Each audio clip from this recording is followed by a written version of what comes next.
So I know what you're all thinking. You're like, what does Andy need with another fancy road bike? And to that I say, mind your own business. Hey bike farmers, thanks for clicking in. Really excited about this video. This is probably 2002 Rivendell Rambouillet. It's a holy grail bike for me. I had one once before and I put it on my roof rack and forgot about it, and I drove into the garage and I killed it.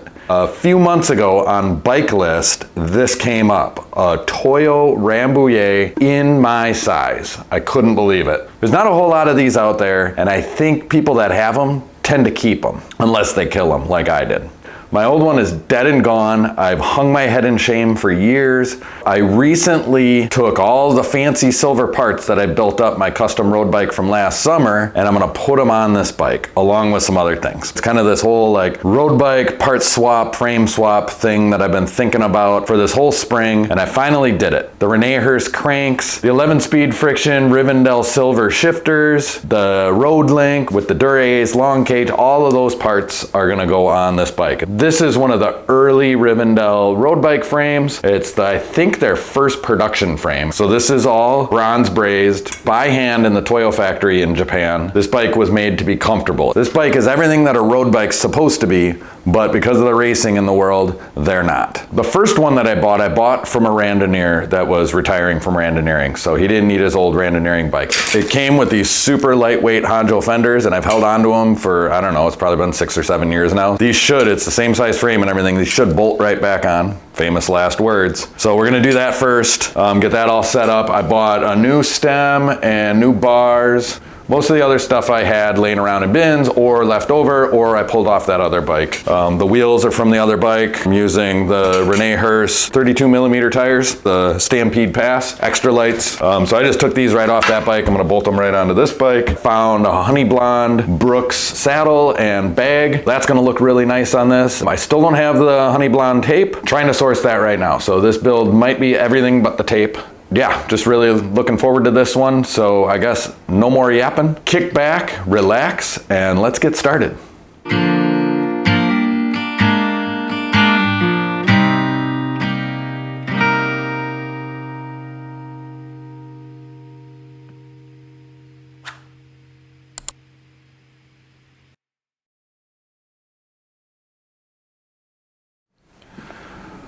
So we're gonna put these fenders on first, these nice Honjo fenders that should bolt right on. Yep, yeah, it's gonna line right up. So,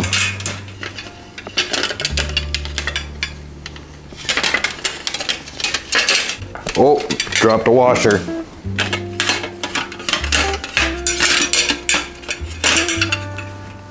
Not sure where that washer wants to go. Oh, that's not right. Okay, let's try this again. So washer, brake, and that doesn't make any sense. I guess it's not gonna bolt right on. I gotta move this bracket a little bit, I think. But let's make sure. Okay, so this fender here bolts right there using the brake. And then down here, and there's a hole drilled in it already, and it's not quite lining up. So I have to make a decision. Do I want to try to move this bracket, or do I want to drill a new hole? And I'm thinking that just by how this is fitting, I mean, I like how that fits down there. So I think I'm going to drill a new hole, and then I can just kind of plug that hole. I have some silver tape that I use for that. So I think that's what I'm gonna do. So we gotta mark that hole somehow to get it just exactly perfect. I guess one way to do it is just to kind of wiggle it back and forth. Maybe that'll create a scratch that we can use as a guide, yeah. So we're gonna drill a hole right there. You can see the scratch, and then we'll cover this hole up. Better than a wild guess. Probably should hit that with a punch or whatever you call those things. But I'm doing okay here.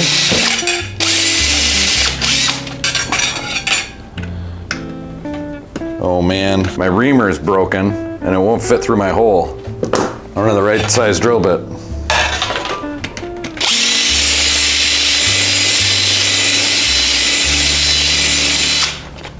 Do that trick. Oh, and then it barely fits. Now we're good. So, it's a little bit bigger than it needs to be for the bolt, but that gives you a little bit of wiggle room too. Fender installs can be like that. Okay, I'm gonna use a little isopropyl alcohol. Clean things up a bit so this tape sticks good. Put one on the outside and another on the inside. Just a little boo-boo patch, you know. Okay, now we got ourselves a new hole. Now back to this fender just bolting right on, like I said.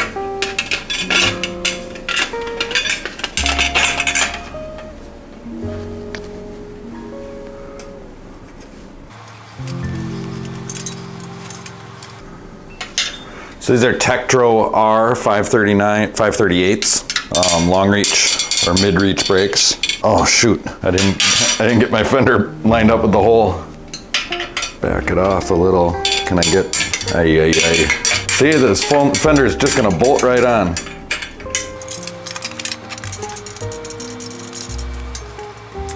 Hope I don't run into problems with those stays. See how I did with my hole. Hole's pretty good down there. Okay, I'm leaving that a little loose for now just to give myself some wiggle room for doing the lower bolt. So down here you can see I'm just off by a smidge. See if I can kind of manhandle things.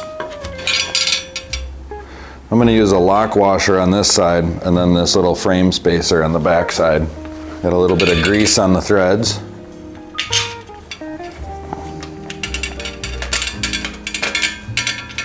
I always try to find, I don't know what do you call these, dome-headed screws, but the lowest profile screw just to maximize clearance. These fenders are pretty skinny. I don't think they're gonna want anything thicker than the 32 millimeter tires. I am in a pit of despair right now. I can't get this to thread in. I hope the rest of the build comes around. It's gonna be a long day if it goes like this all day. I gotta chase those threads. Man, come on.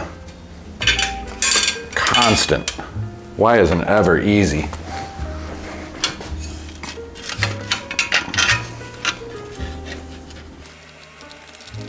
Just chase these threads a little bit with the tap.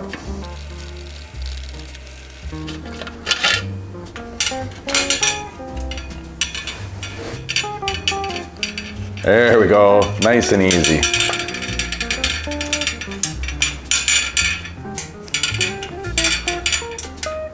You don't want your fenders rattling loose.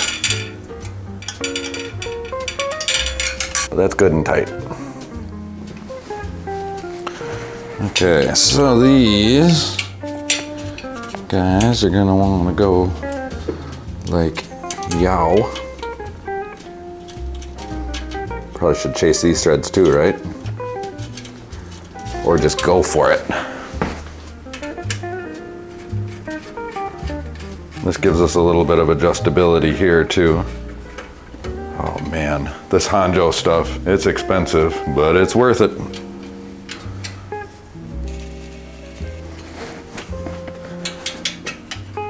All right, now we'll finish tightening this down.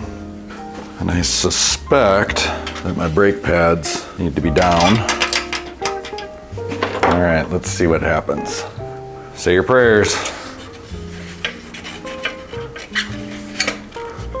We want everything to fit here.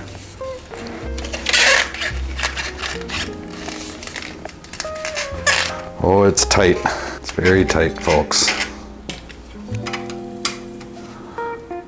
I think I need to take the spacer off down below.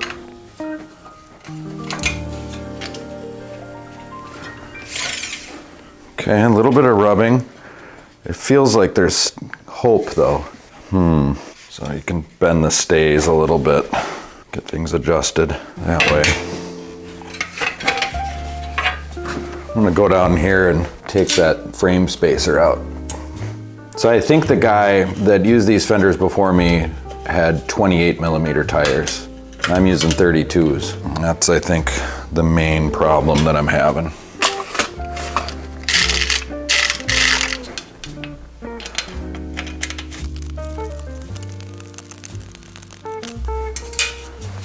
Okay, we're gonna try this again.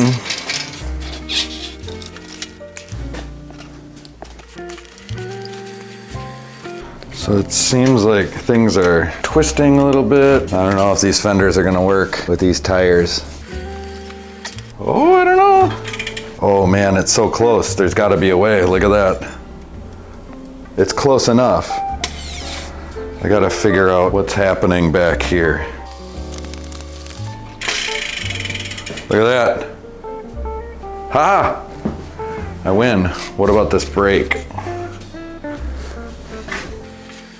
The brake is gonna reach.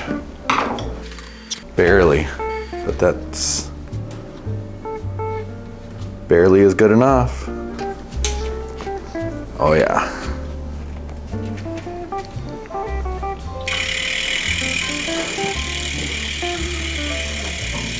Oh, that's tight. It's good. I'm into it. Well, since the rear one was so easy, you know, we shouldn't have any problem with this front one, right? I mean, all this denting here means that whoever installed this on the last Rambo had issues. We'll see what happens. Say your prayers.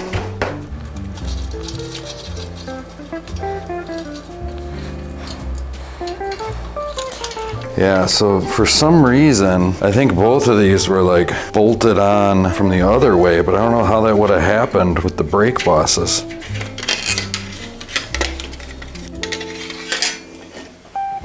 Okay, so I just kind of moved the bracket forward a little bit. So where all those dents are, that's gonna put the brake right over those dents. Fender installs are never straightforward, especially when you're like reinstalling fenders. And so the Hanjo fenders, they come just very plain, and you've got to drill your own holes, and you know, it's very specific to whatever bike you're using. You know, they're kind of made for fancy pants, custom bikes. Let's see how this mocks up real quick here. Oh, I think it's gonna work pretty well. Little bit of bending and tweaking and what have you, but this should work. Famous last words.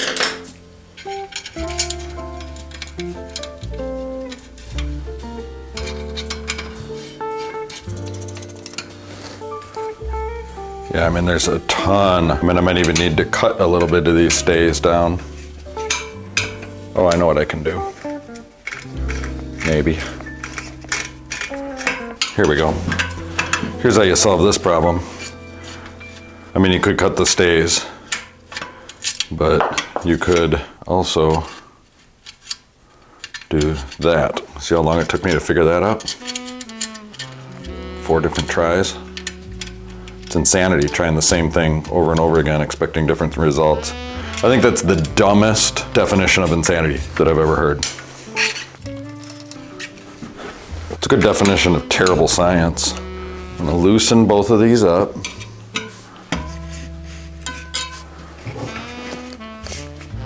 Yeah, so those are loose down there. So you can see when you push on the fender down here, it lifts up here, and we're rubbing underneath a little bit. Everything's gotta go up. I can see maybe there's a little wiggle room. Oh, here, What if we activate that brake?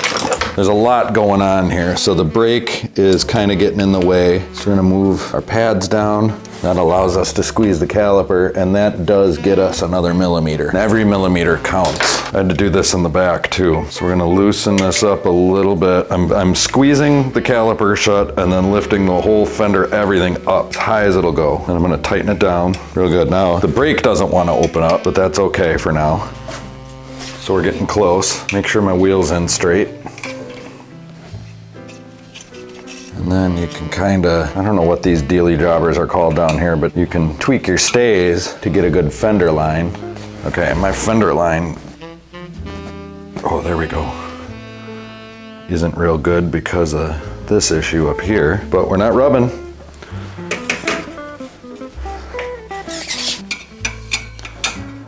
Yeah, the fender lines aren't the best, but given what I've got, they're pretty good. One might say good enough for who it's for. By fender lines, I mean this line here. You know, you kind of want that down a bit. And maybe I can do some more tweaking, but the trick is up in this area, there's really no wiggle room. Function over form, I'm pretty good with how things are here.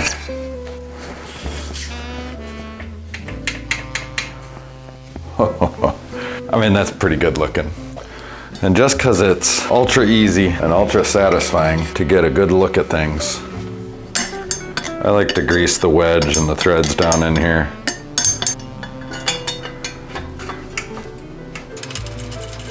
Oh man. That is a thing of beauty right there. All right, we've got a Velo orange bottom bracket. These are great bottom brackets, by the way. Plenty of grease left on it. And there's plenty of grease on the threads in the bottom bracket. A better mechanic than I would clean it all out and make a big deal out of making sure everything's perfect before they did this.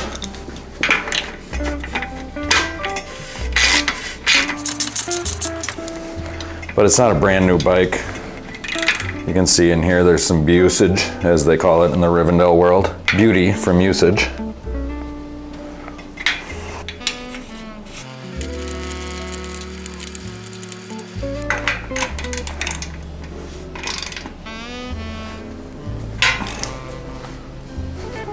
And just in case you didn't know how fancy of a boy I am, these are Rene Hirst cranks, and these are the sexiest crank bolts on the planet. They're 15 millimeter. And I think there really is a good reason for that. Like I've read it in the Rene Hirst world. But I think it's just because it's French. And I don't know, maybe you're too good for that reason. But that's all the reason I need.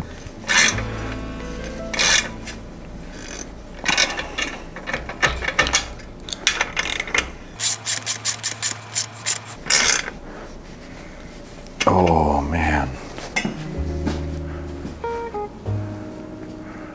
Isn't that beautiful? Okay, now one of the truly miraculous mechanical aspects of this bike right here is this 9-speed Dura-Ace 7700 GS rear derailleur. So this is a long cage with the big pulley wheel, and then this Road Link dropout extender, and it all is there because I have an 1134 cassette here. So it's an 11-speed, and with the Rivendell silver shifters, this 9-speed rear derailleur long cage will work 11-speed friction and get me really low gearing. Now 11-speed friction, because there's such little spacing and so many gears back here, you just put your lever somewhere and it's in gear. It's really rare that you'll find yourself in between gears like you do on the old 5 and 6-speed friction stuff. It's really a good way to go. It's just got a really nice classic feel to the bike, but you have all of the modern performance aspects that you like out of the 11-speed stuff. Classic, but with modern functionality.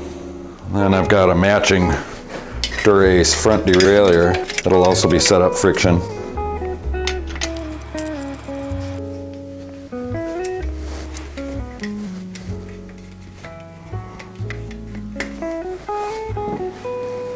Beautiful.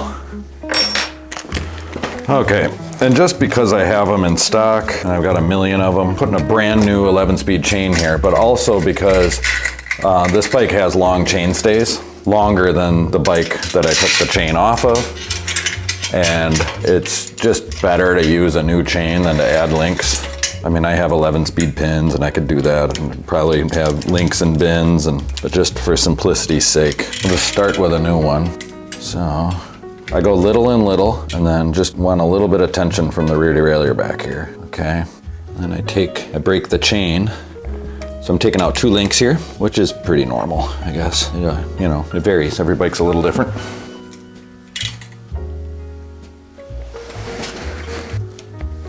There we go.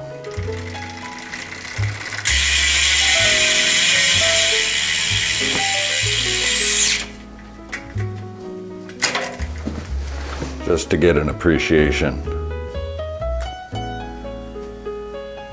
My God.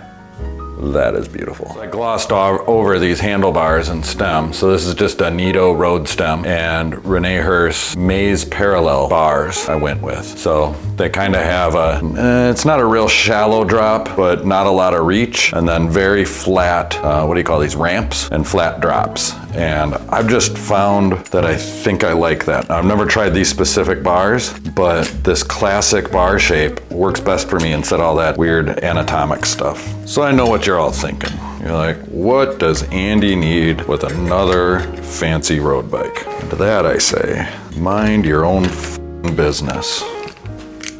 But, dropped a bar clamp. I mean, we could talk it through. I have my custom Waterford Brevet bike, I call it, and that has fenders and, man, this is a tight fit. I don't want to scratch the crap out of it. Apparently it's required. Basically this bike, you know, I want a fendered road bike. Also, this is just kind of like a holy grail kind of bike for my collection. Totally unnecessary just because I'm a helpless bike addict and +1. There are many times where I just want to go for a short ride and there might be, maybe it rained or maybe it's going to rain a little bit or whatever, and I want fenders, and I don't have a fendered road bike, and I don't want to put fenders on my new custom fancy fast bike. That's where this classic comes in. These are Cane Creek brake levers, the SCR5s that you can't get anymore, with the gummy hoods, which you can't find anymore. And this one's torn, and I really wish it wasn't. And I'm searching for some. If anybody's got some in their bins and want to donate to the cause, I'll take them. But I love these hoods. I love the ergonomics of these brake levers. They're my favorite. This I'm gonna try something different. I'm just gonna put that on and then go at it from this way. It seems like it's gonna be hard to find threads, and it isn't. Very easy. That's the way I'm gonna do it from now on. Probably not, I won't remember. Okay, so I'm kinda just eyeballing across the way here just to get things really close. And then I always do the final touches on the ground before I wrap the bars, go for a test ride. But this allows us to build the bike. So here I've got the shifters. It's just really soft feel, just beautiful stuff. These are the Rivendell Silver 2s. Shout out to Pathless Pedaled and Russ for doing all the hard work of figuring out that these shifters work with 11 speed and so on and so forth. I wouldn't be doing this if it wasn't for his extraordinary bike nerdery, which we all love and respect so much. Oh boy, what did I do? Wrong wrench. So these are always reverse thread bar end shifters. And there's an order to things here, like that. The last time I installed these, I got all the parts mixed up and it took me half a day to figure it out. I don't know why, but I'm all afraid of it now. Oh, and I just dropped it. Now it's gonna be problematic. Okay, so there's a plastic washer and then a regular washer and then the bolt. I guess I don't have to have the other one in my hand this whole time. A lot of dexterity required for installing these, but once you get them installed, they just have superior feel.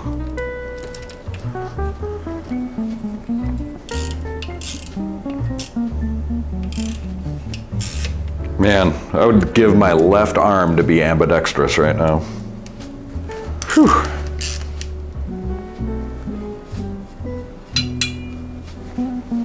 So I got these very classic cable stops They got a little bit of gunk on them, a little bit of usage. I'm wondering if they came from that original one that I bought years ago.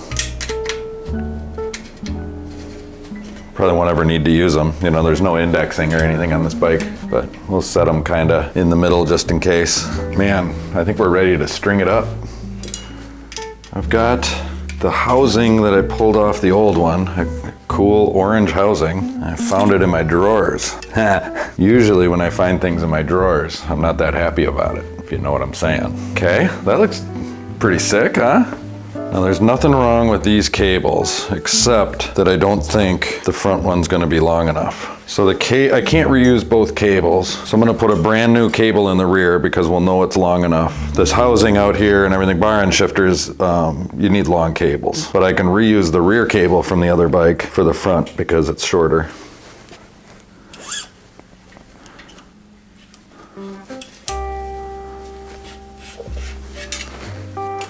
Here's a little trick. You can pull on the cable down here and get your bottle of lube and just lube it as you pull it through. Yeah? Told you I was a fancy boy. Nah, you guys know that by now. Look at this bike.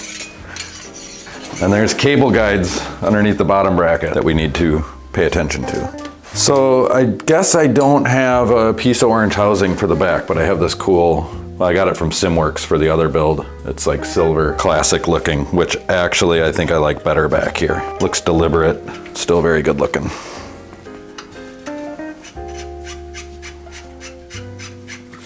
Can do that same trick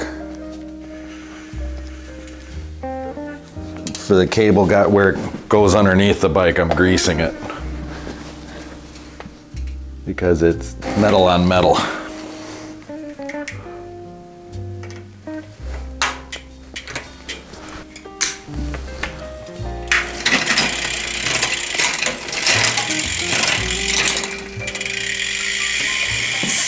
Very nice. Come back here where I don't have my bottle of lube, so I'm gonna have to squeeze back out to go grab it and then get back behind here and everything, because I keep forgetting that I have a pocket that I can put things in and make everything really easy. I like to do it the hard way. Well, I did that wrong too. There we go.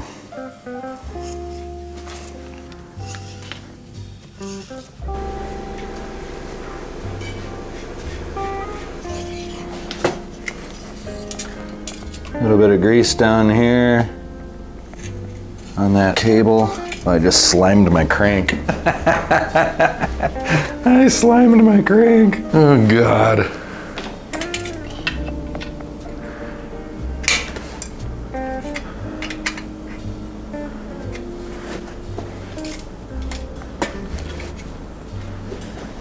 So what I did there is I just grabbed the lever and pulled the slack, you know, just kind of stretch the cable a little bit. I didn't do it on the rear because it felt like everything was tighter in the rear, but yeah, that's pretty good. We have the barrel adjusters to make these tight.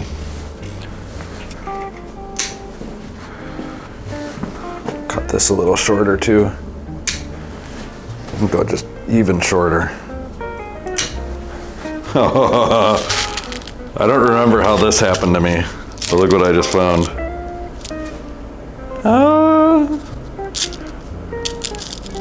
Orange, orange, orange, orange. Now it's the same deal with the brake cables where we're putting a new one in the rear just because of length. It's kind of hard to reuse them from bike to bike. You can get lucky, but I don't know, it feels like I'm not very lucky in that department. This is the old rear brake cable, put it in the front. And this appears to be the old brake cable housing. And we'll see if, yeah, it's gonna work fine. So I'm gonna lube this cable nice.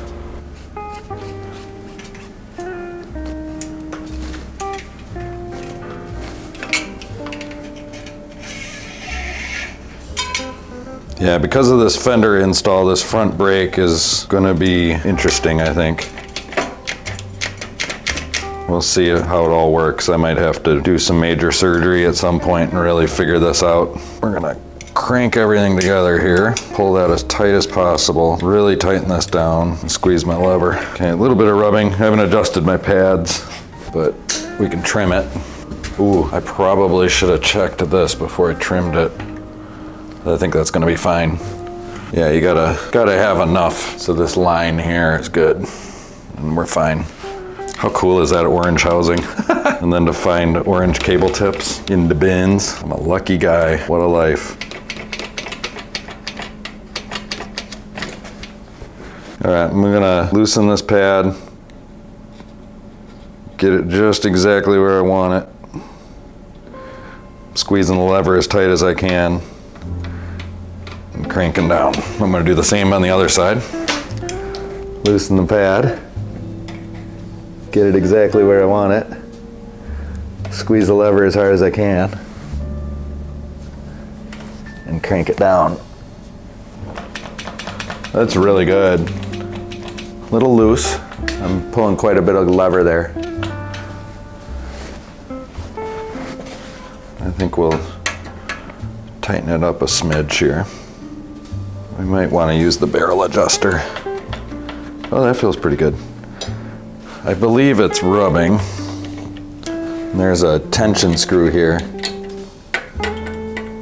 that we can use to fine tune.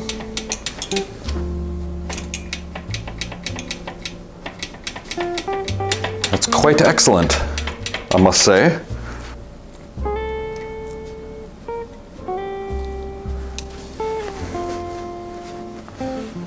What a bike! We got this housing here. How do we want it? Inside or outside? We want it inside of the front. Kind of crisscrosses right under the stem there. I like that. I'm good with it. Got that on the first try.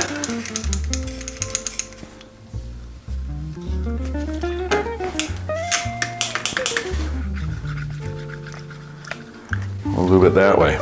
Fresh ferrule. I don't know, maybe I do want it. Yeah, I'm gonna do this on this side, wrap it around the outside. Things won't be as constricted that way. That's all lube-alicious. Some fresh rubber donuts here.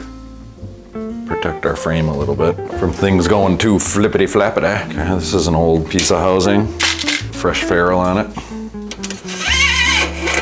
Okay, let's bring it around to the rear and set this brake up. So it's gonna be hard to not have my hand in the shot here. I'm just squeezing the caliper and tightening down the anchor bolt. And I'm gonna reach up and just squeeze. Okay, now I'm gonna manually move this caliper instead of using the adjuster screw. So I got it really close there. And we aligned the pads earlier, and we have the same issue with this, with these fenders and the brakes. Everything's kind of touching each other. There's just not enough clearance for everything to move freely, but it's gonna work well enough, good enough. There's your caliper. It's pretty close, but maybe we can do a little better if we adjust the tension. That's perfect. And I'm just really cranking on the lever now and stretching that cable as much as I can. And that it feels exactly like the front one.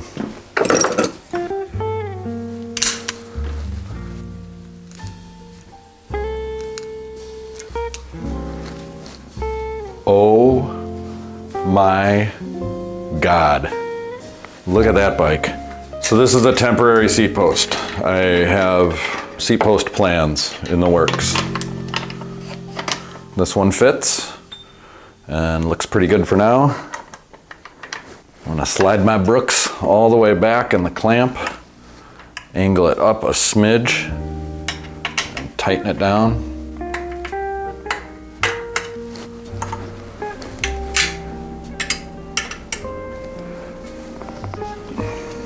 Yowza. And then I found this seat and bag, I don't know, somewhere Facebook Marketplace or something like that. And it's matchy-matchy. So I can put a tube and tire lever and whatever in here. Place for a wallet. It's all brand new leather, hard to get buckled.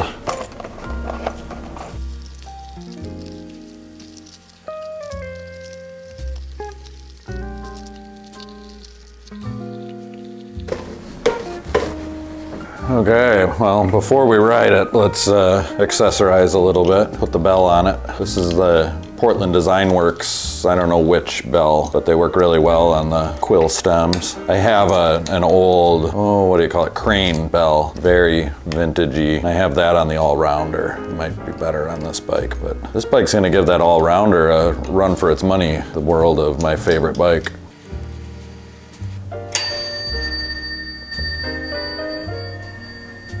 Okay, well, it's a couple days later for me and a split second for you. That's how this goes sometimes. Over the weekend, I went and got some honey leather bar tape and it looks amazing. I put some cork over the top just for a little padding on my hands. I like it a little bit wider. And then down here, I wrapped a whole bunch because this is a really comfortable spot. I have taken this bike for a ride and these Maze parallel handlebars from Renee Hurst are my new favorites. Absolutely amazing. I just love these bars.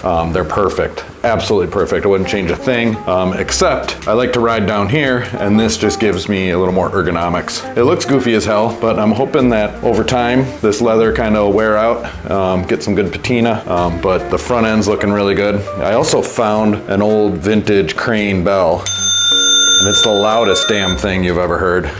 Pretty obnoxious and ridiculous. So that's very cool. And then the last remaining thing was pedals. I have been riding with these silly blue pedals, which actually look kind of cool, but are silly. So we're gonna remove these, and I found some that I'm really excited about.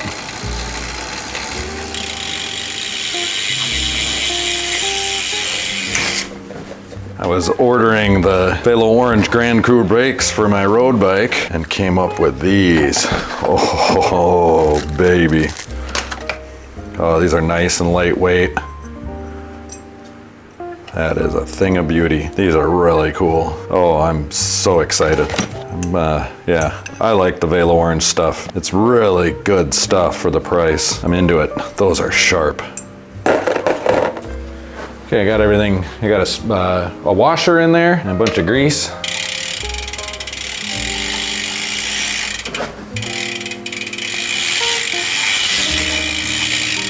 Oh yeah, I got these bottle cages too.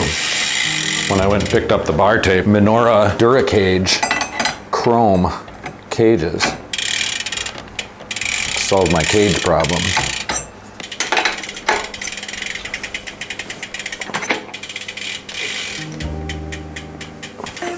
There you have it. Thing of beauty. Whew. Tight fit. My Lord, what have I done? My God. Okay, like I said, I have been out riding this bike. It is absolutely stunning in the sunlight. It is so green. All of the orange lilies are blooming out there right now, so there's plenty of opportunity for excellent photos. I am going to bring you along on a little bit of a ride. I have to gather my things and gear up, and we'll go out and get some footage of this thing in action. Thank you so much for clicking in. If you've watched this far, I can't thank you enough. If you want to see more content like this, you got to support the channel. So give it a like, subscribe if you haven't already. The quickest way is with a super thanks. That's the heart with a $sign in the middle of it. You can send money directly to me. I get it right away. Or consider a monthly sustaining membership. YouTube memberships work like Patreon, only it's just one platform. So you don't have to go over to Patreon and, you know, $5, $10 a month, you hardly even miss it. Makes a huge difference on my end. Keeps me going every day. Making content, building bikes, going for bike rides, living the life, and sharing it with you. So we'll get a couple minutes of riding bikes here, and in the meantime, be sure to click that notification bell so you and your bikes can stay tuned. All right, well, it's not completely the maiden voyage, but it's the maiden voyage for you. I think we'll go take her out on the bike trail maybe a little bit, maybe find a country road, just kind of see how comfortable this bike really is.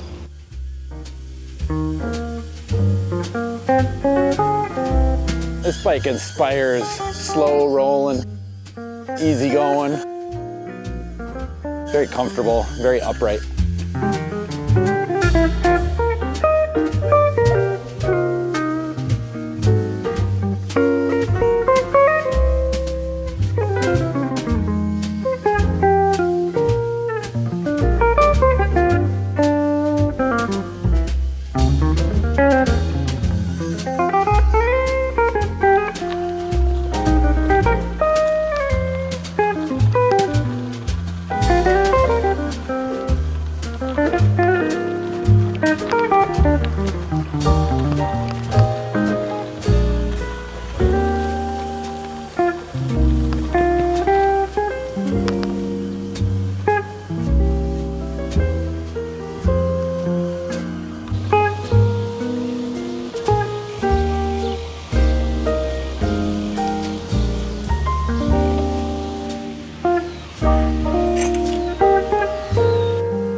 So this spot on the bars is glorious. These are the Rene Hurst Maze parallel handlebars. They come in a few sizes. I think I bought the 42s. They got a little bit of flare down here, but up here is where they really shine.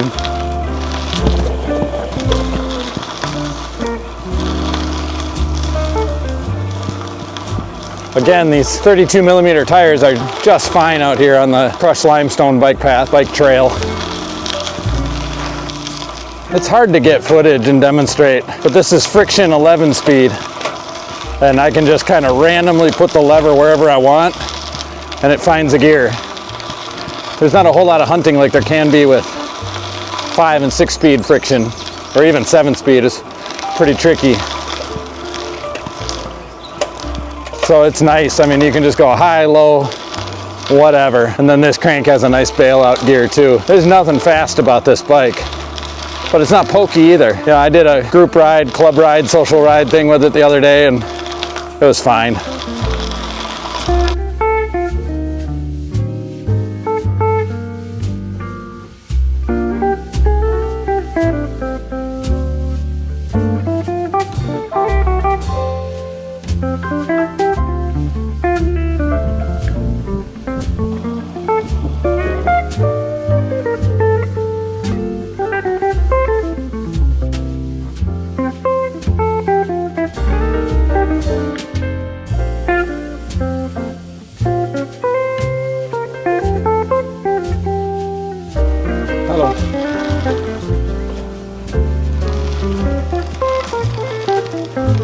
Getting it out on this freshly paved highway Q, a little bit of a tailwind. Maybe you can hear how smooth it is. Absolutely silent, so smooth. It's just a delicious drivetrain on this bike.